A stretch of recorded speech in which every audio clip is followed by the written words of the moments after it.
Welcome to a recipe for vegan baked potatoes. As a preparation, we use one aubergine and cut it into small pieces and add some salt. Together with half an onion, we let it fry in a frying pan until the aubergine is soft. In the meantime, we cut the other vegetables, which are half a paprika, one small tomato, and half a leek.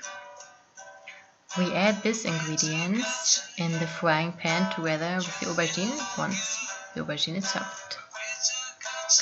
We cut into small pieces one sweet potato.